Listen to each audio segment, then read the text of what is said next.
In my opinion, that is treasonous activity, and it needs to be called out.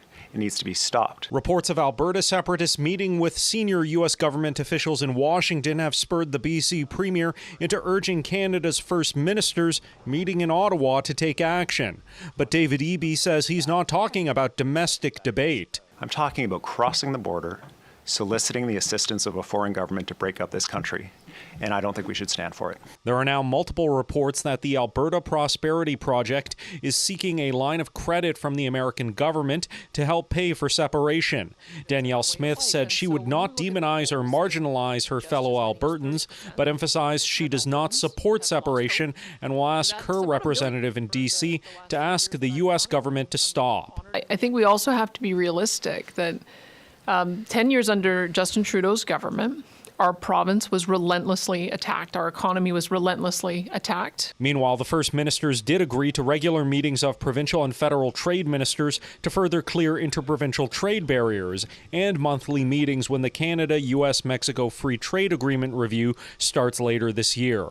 The Prime Minister also announced the first major project from his Major Projects Office will begin work. This spring, we'll break ground on Contrecoeur Terminal Container Project. That was referred to the MPO in September.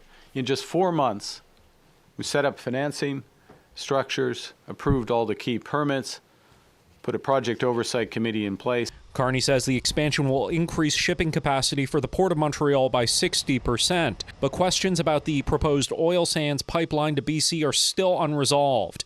BC's David Eby says there's still no route, no proponent, and no funding, but Manitoba's Wap Canoe says he might have a solution, sending the oil to an expanded Port of Churchill in northern Manitoba, which Canoe says already has a private company interested. We had some very specific asks on the Churchill project, a lot of exciting developments with the Major Projects Office, with a major energy company kicking the tires on that, and the possibility of getting to Asian markets via the Suez Canal is very exciting. Canoe said expanding Churchill would also give Canada a way to supply military operations in the far north. He adds the Manitoba government is close to signing an NDA with that energy company to advance talks further. In Ottawa, Shally Lee, City News.